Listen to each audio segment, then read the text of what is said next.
Hello everybody, welcome to the 25 books I read in June and July. Let's do a few statistics first, shall we? So for June statistics, I read 10 books, 7 of which were fantasies because I'm a fantasy reader, 2 of which were romance, and 1 was a literary fiction.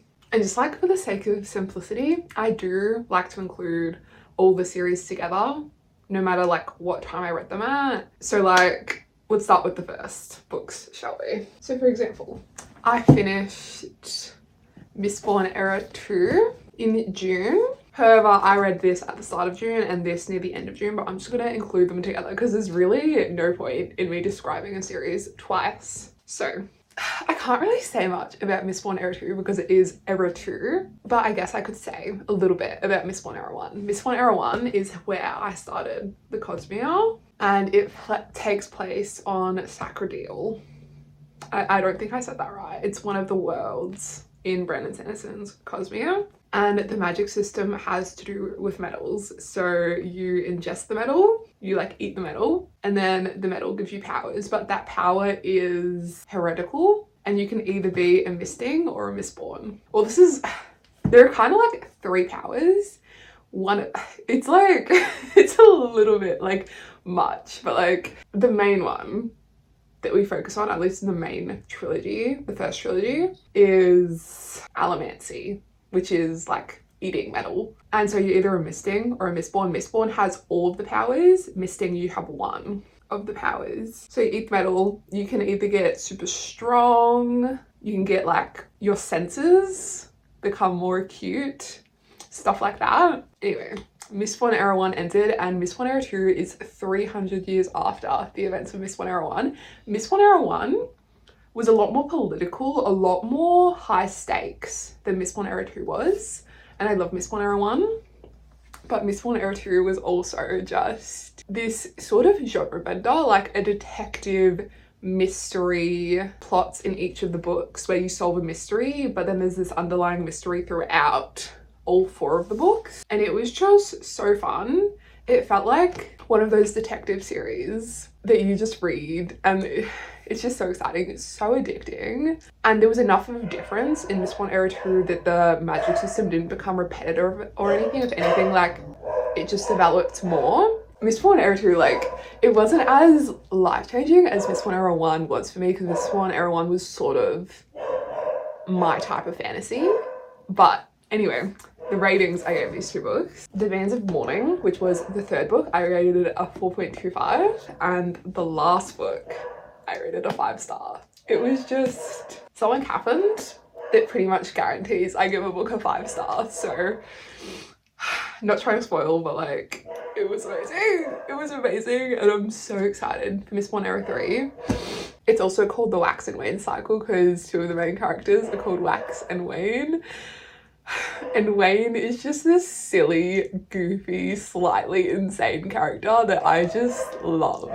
And Wax is more of the serious moral character, and together they're just incredible. And before you start the first book in Misborn Era 2, they have been together. They've had the detective partnership for over 20 years. So they work so well together, even from the start of the first book. Their partnership was incredible. The characters that Brandon Sanderson writes in saying the worlds that he builds, I just fall in love with them, every single one of them. And it was also it was also really cool seeing characters from the first trilogy referenced in this book. Like every time I saw something of the characters from Misborn Era 1, I was just like, look at them, that's them, that's actually them, they just got mentioned. Anyway, loved these. This is gonna be such a long video, I feel. I finished the Park Avenue Prince series. I read the 4th, the 5th, and the 6th book, and I finished the series. It was, for the most part, a fun college romance series, and you just follow the Park Avenue Princes, who are a bunch of like rich boys, and they all lived like in the same hotel penthouse sort of thing. 6 of the books had different tropes, and they were just fun, and the books got better and better and better with every single one, and they're all interconnected standalones. But the 6th book really just took it to another level. Like it actually had a conflict. Like the other books had conflicts, but this one like had actual conflict. So yeah, the books just really got better as they went. And my ratings were 4 stars for Possessive, which was the 4th book, 3.5 for Salacious, which is the 5th book, and a 3.5 for Notorious, which was the 6th book. And just like a warning, guys, I got a little bit harsher with my ratings because I realized like all of my ratings were 4 stars, even if the book wasn't really a 4 star. So I tried to bring my ratings back down and like just remind myself a 2.5 is the middle of the road, okay? You don't need to feel really bad about giving a book a 2 star, like, and I did give a few books a 2 star actually. And I rated the spice around a 3 out of 5 spice rating for all of them. And if you just like want a fun college romance series, that's it. And the books do get better because the first few, like IDNF, the 3rd book, were just fun, really. But the last few books really had a little bit more substance and they were just very enjoyable, quick read. I continued my R.F. Kuang journey with Katabasis. I have read The Poppy War and Babel, and I read Katabasis. This is like a bit high. There we go, that's a little bit better. Like, the romance, like, I can't just read a romance book. I barely ever read just romance books. But a romance subplot in a fantasy is actually, this one had me kicking my feet. Actually just like internally screaming. And it's academic rivals who go to the underworld to get their professor who died before he could write like a letter of recommendation or something for their jobs, because they were like in their final months of finishing their degree, their graduate degree or something. So they go to hell to get him back, which is just like kind of just wow. There were so many like just heavy topics, women in STEM. I think it's like somewhere in the late 1900s, early 1900s. But there was a lot of stuff that went a little bit over my head, but it was also just like magical study. And obviously that's like not a real thing. So you sort of get some of the things, except the math parts. I kind of just skimmed the math parts, but it was so very enjoyable. There was a part though where I got stuck for like 2 days, 3 days. And I just like didn't really read it in that time because like I just couldn't get past what happened. But then like everything was okay. So Katabasis, I rated a 4.5 stars. And the journey through hell was just, it was so good. It was so good. If you're like in university or in school at the moment, you should definitely read this. It just felt so right, and you can just relate to so many things that happen in this book. Then I read the Shade of Magic series. I did read these like a little bit like far apart from each other, but I'm just going to include them all together. Like I read these across June and July, but I'm going to include them all together because it's just easier. Like, how do you describe a whole trilogy? Like, okay, so the Shades of Magic world happens across 4 Londons. There are 4 alternate Londons. There's Grey London, which is the world we live in with little to no magic. And it's like at the time where the mad George King, I think he's like, this is how I did it in my head, but I think he's Queen Charlotte's hubby, you know, the one that like goes insane. I think it's that one, that English king. So that's like how I imagined it in my brain. And then you have Red London, where magic is abundant and where one of our main characters, Cal, is from. I loved Cal. Cal was my favorite character. Anyway, then you have White London, where the people try to control magic, but magic doesn't allow itself to be controlled. And then you have Black London, which is no more. And it's just like saying that, just like, it just sounds amazing. So Cal is an Antari, and there are only a few Antari left, and they can travel between the Londons. And it's just, so you have Cal, and you have,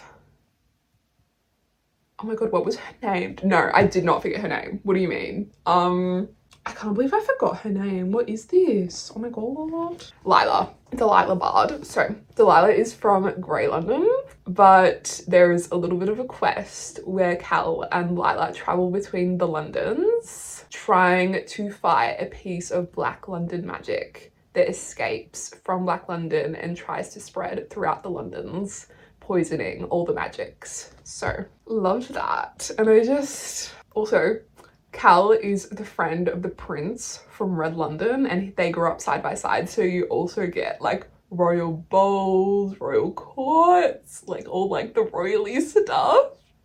And I love Cal's and Rye's friendship. Rye is the prince of Red London and Red London is actually just out of this world. There is a red river, the like source of magic that runs throughout, and so it's actually a Red London. The names are not just names. White London is white because there's like barely any magic there, and Grey London is obviously like, it's at that time when there was like a bunch of, what's it called, like steam stuff, steam engine powered stuff, so it's actually grey and the like colours actually mean stuff. And yeah, this was such a good series.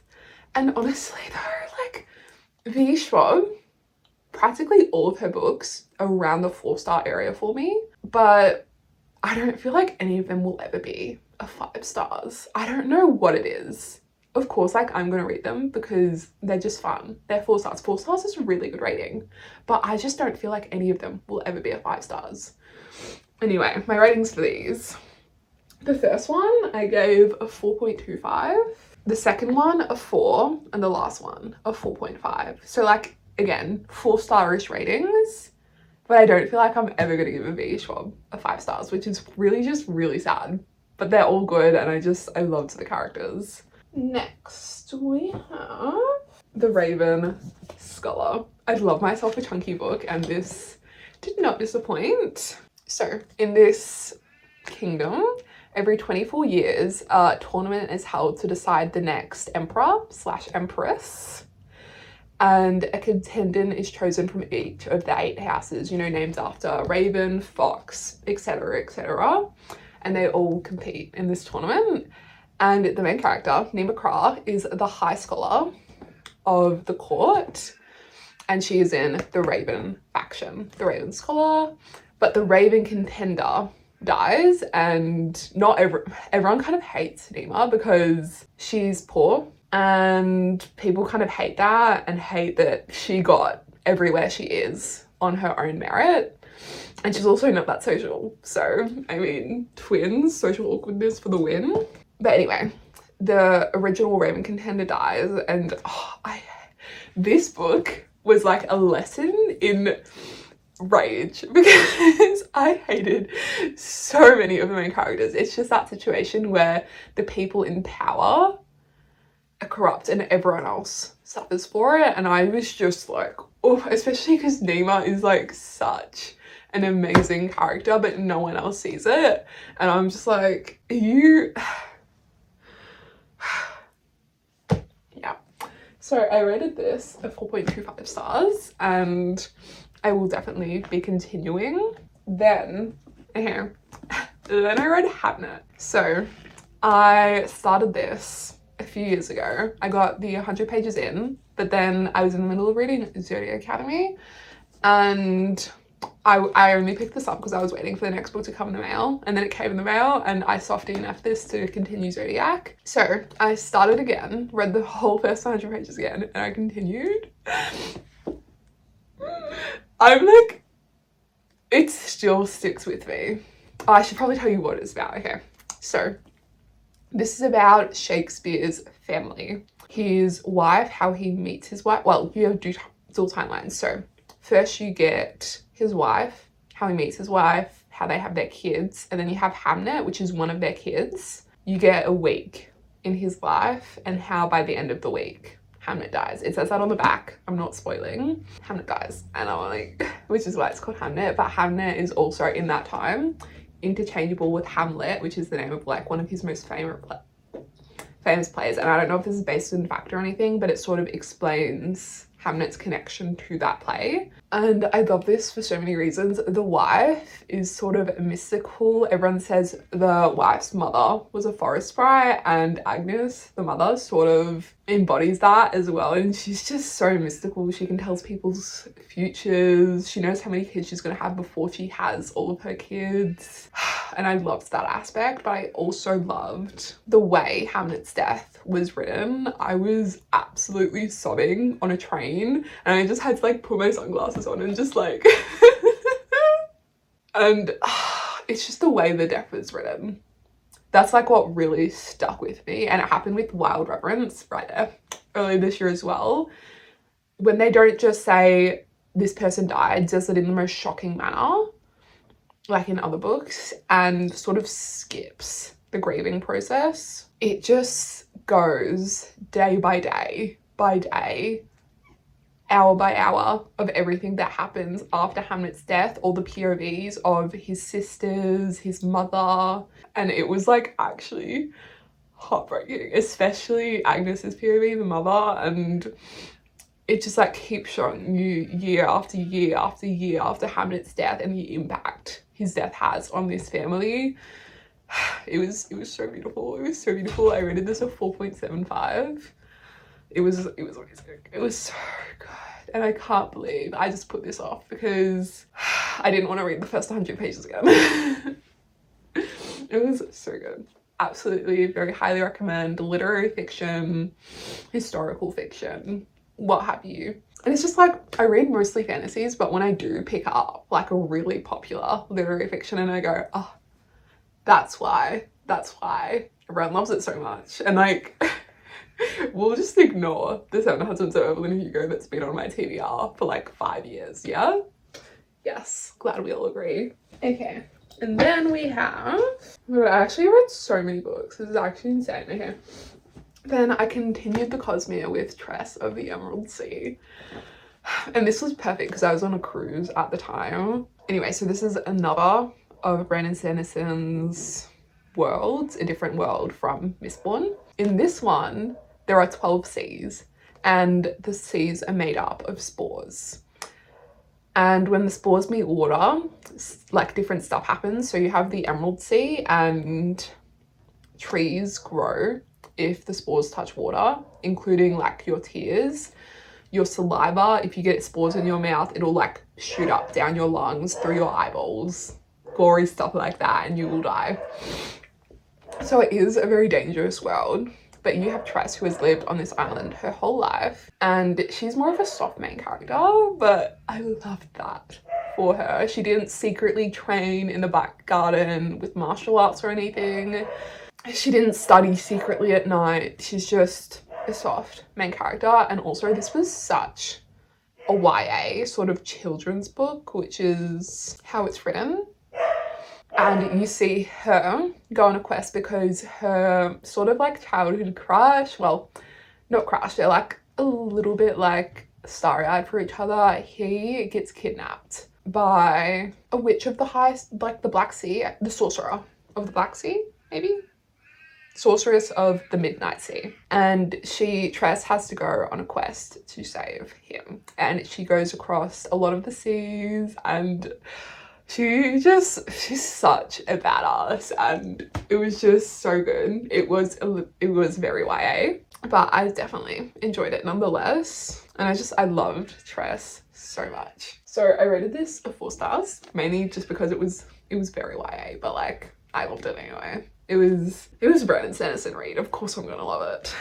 Then I read Piranesi. I honestly had no idea what this is about. I saw it in a bookstore, picked it up, read the back, went, oh, this looks interesting, and I read it.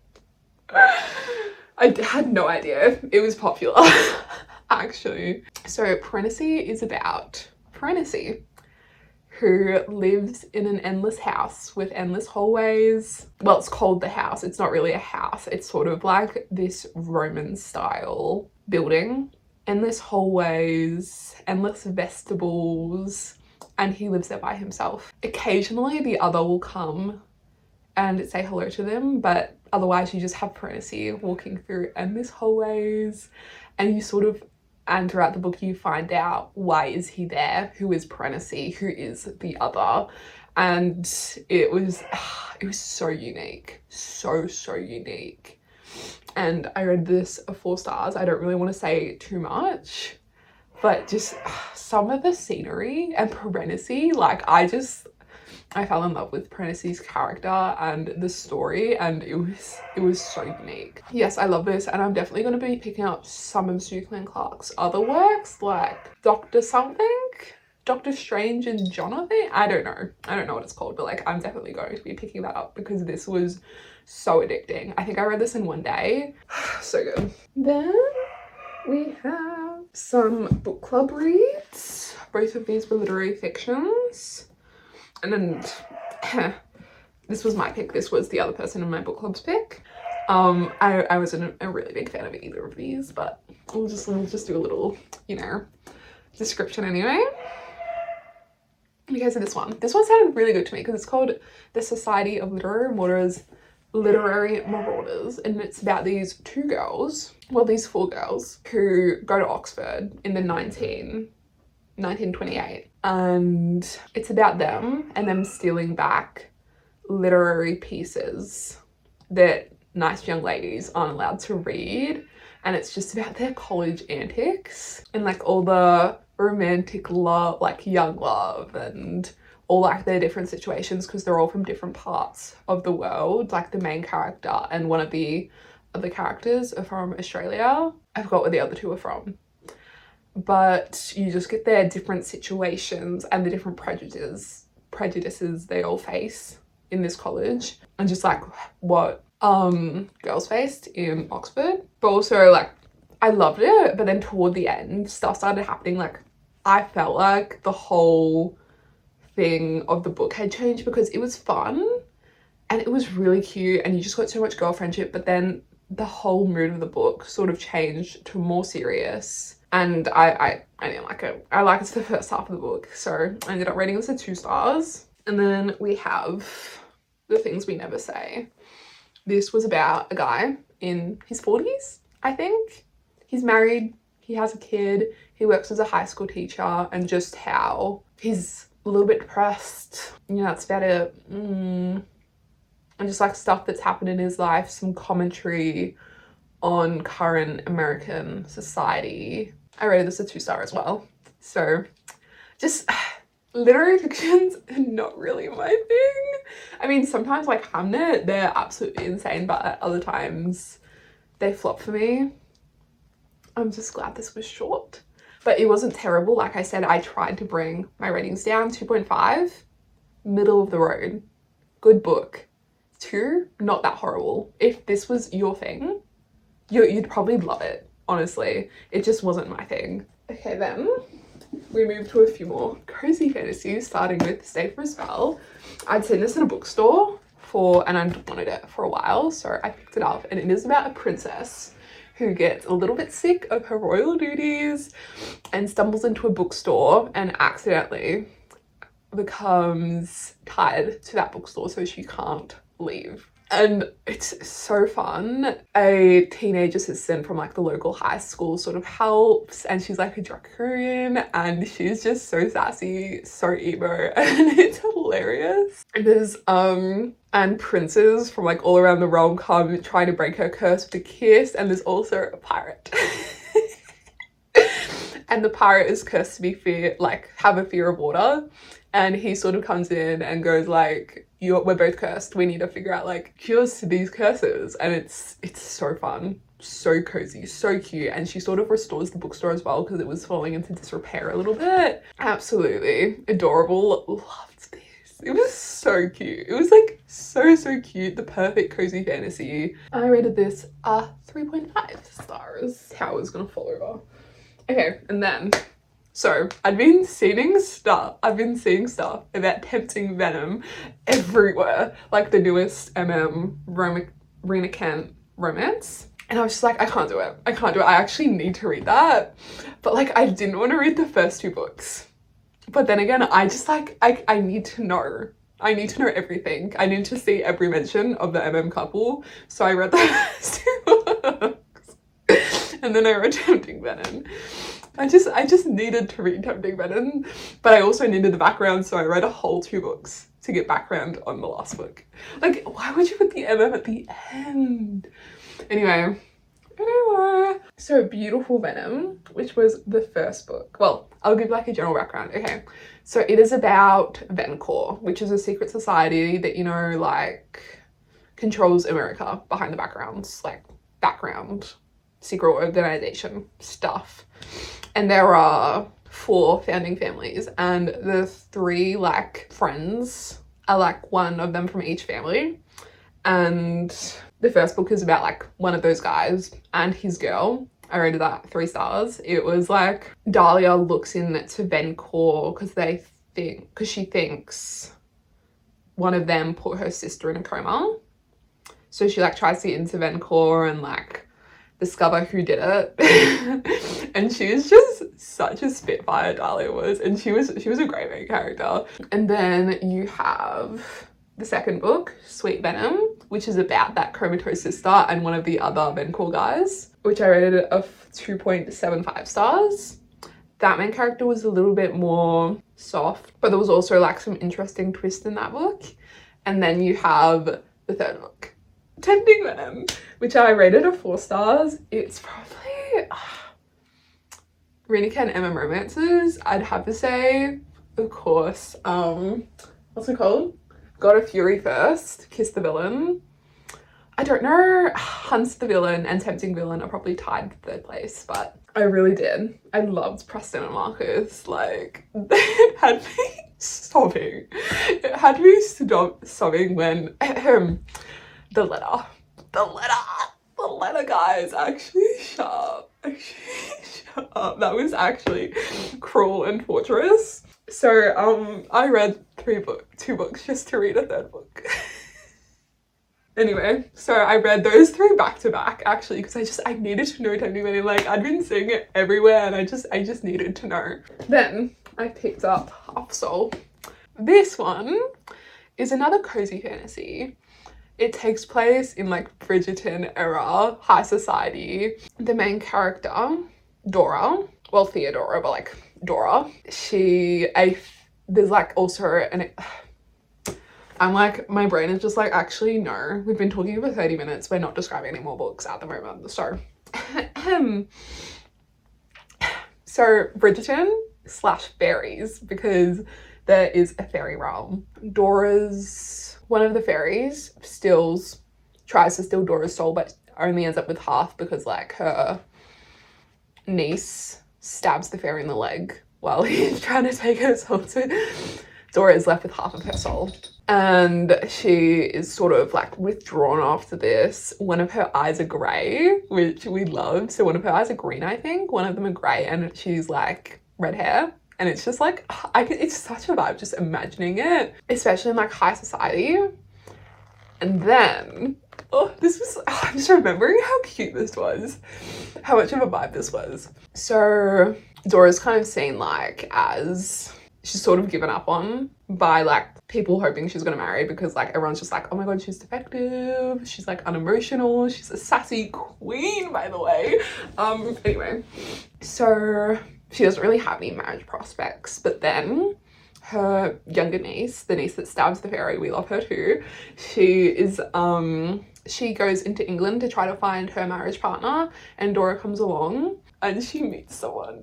Dora meets the like sorcerer, the Lord Sorcerer for like the king, and he is so cute. He's like a little bit fairy.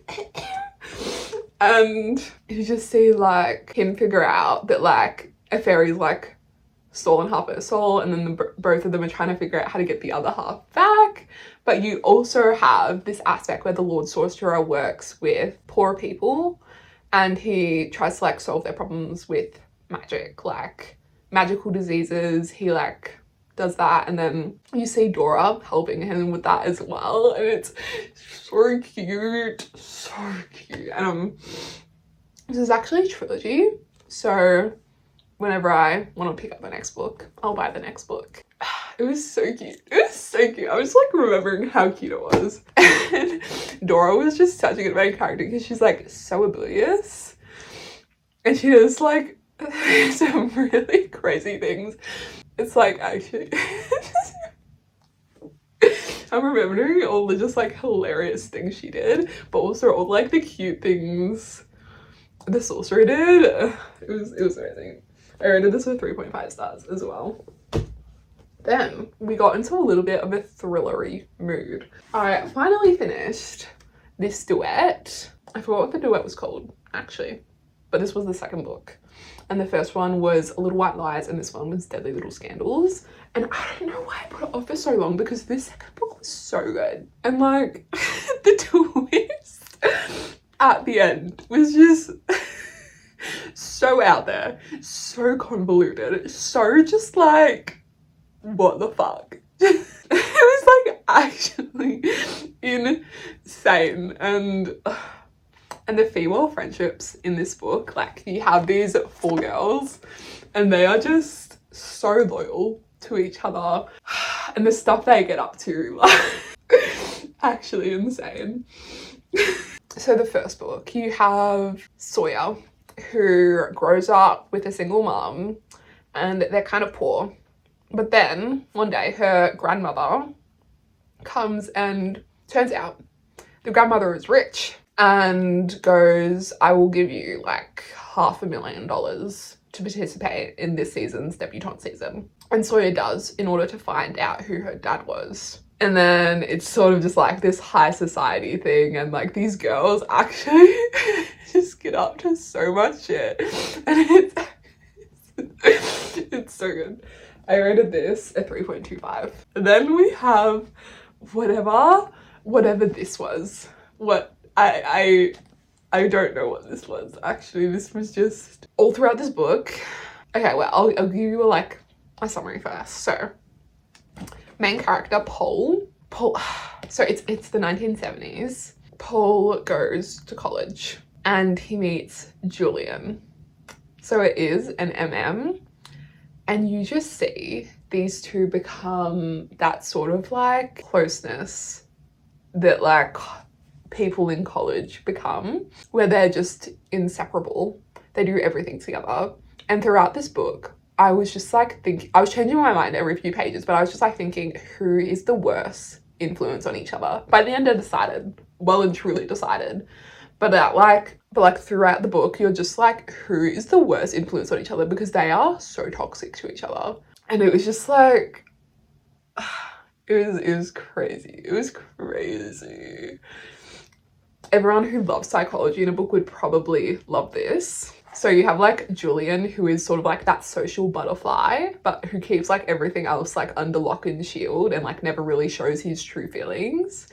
And then you have Paul, who you get like the whole story's POV from, and he's like socially awkward and everyone underestimates him. And this is like a literary fiction / thriller. So I don't know if the blood's telling you anything, but like the stuff, I'm like still a little bit shooketh about what happened in this book, and I always just think about the ending and that final line. But there was a line, I don't remember exactly what it was, but it was from different characters' POV, and he was thinking they were like 2 angels. This is like his description of the 2 main characters. They were like 2 angels on my headstone. I don't know if that like does anything, but like the last line in this book, like I'm just trying to like hint at it without saying anything, but their obsession ultimately hurtling them toward an act of irrevocable violence. From then on, everything changes. This was so good. This was so good. But you also like have social commentary on a relationship between 2 men in the 1970s and the blowback they get. And also Julian's family is rich and Paul's family is poor. And I think they're both Jews. I'm unsure, really unsure. Yeah.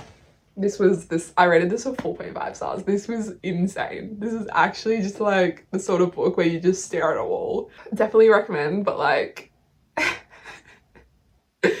warnings on what this will do to your psyche. Reaching the end now, and good thing too, because I've been talking for so long. Then I started Emily Wilde's Encyclopedia of Fairies, which is just the perfect time because it is winter here in Australia. So I have been reading a lot of atmospheric reads. I have really like taken so long to get to this series, but I'm so glad that I did. It is about Emily Wilde, who is a really just top of her field researcher into fairies. And she goes to an island where it's like a race of fairies haven't really been studied, and she looks into them, she studies them, and she's just such an expert. And just along the way, she just does everything so confidently, and you just fall in love with her. But she is a little bit socially awkward. So at the start, all of the villagers on this little island sort of hate her, and it does place in winter, and she does live in this little cozy cottage. But then you have another aspect, who is Wendell. Wendell is her academic rival who comes to the island to help her with her study. Their banter is actually insane, by the way. And on one hand, you have Emily, who is this true like academic. She sort of does everything by herself and she only really cares about her studies. And then you have Wendell. Who's sort of like this rich person who like he gets his students to do like everything for him and sort of like pamper him, and he can't do anything himself, that sort of person. Wendell is sort of Emily's only friend, and it's and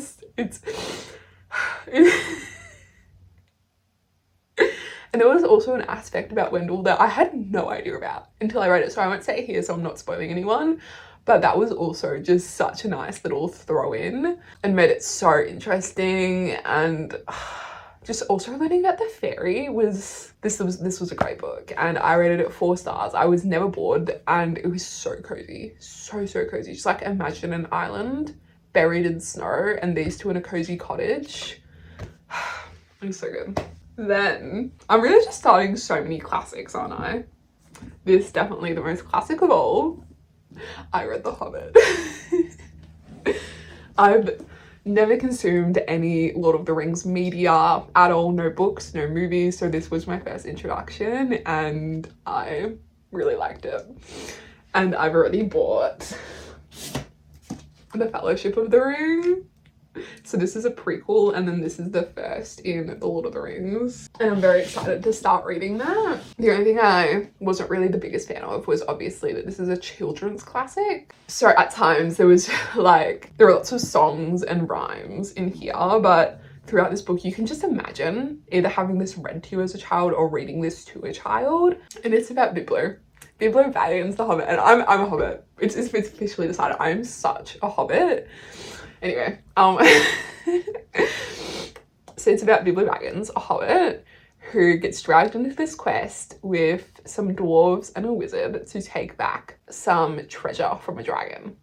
And they just, it felt like such a like blueprint, which all other fantasies are based off. They travel through the mountains, and obviously there are so many like problems, so many challenges, so many like battles, and like throughout it all you just see Biblo kind of come into himself and really just take charge, and you see him figure out like all like the answers to getting out of all these situations. And I'm very excited to see that continue in The Lord of the Rings or The Fellowship of the Ring, because the main character is like Biblo's relative, nephew. And yes, I really enjoy this, most of all when Biblo would like save everyone or act out one of his plans. That was just, I love that. That was so good.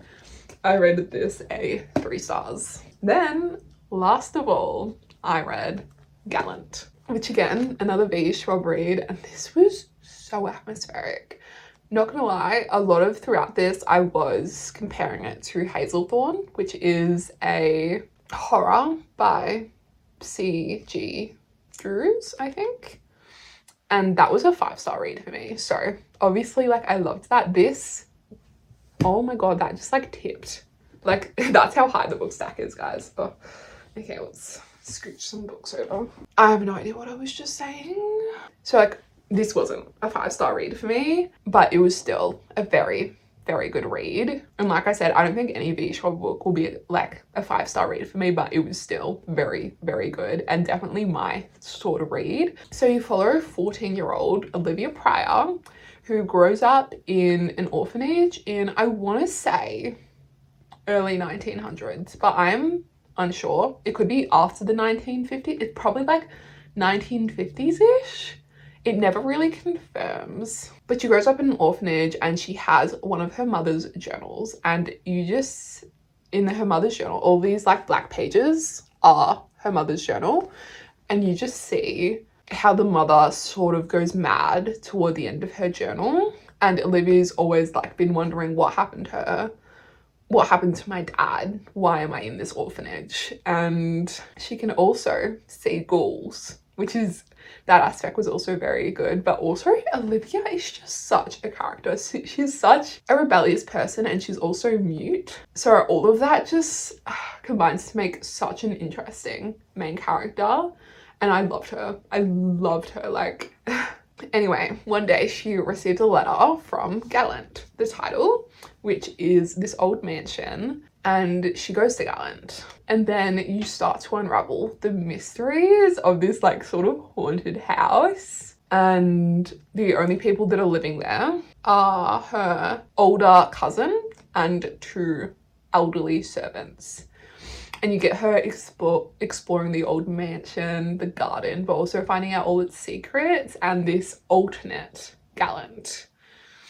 And also finding out more about her past, her parents, because her mother grew up in that mansion. And there was some really good plot twists and it was so atmospheric. And the main character, Olivia, was just such an amazing part of this read. And I would highly recommend this as like a fall book. I read it in winter, like winter, fall, same thing, but like such an atmospheric read and such a quick read too. I could read this in one night. I did read it in 2, but like I could have read this in one night. And you also get these drawings in the journal. Let me try to find one. There was like, I did have a favorite, like,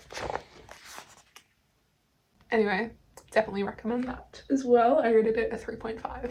Thank you so much for watching. I don't know if it will be, but when I finish filming this, it is an hour long.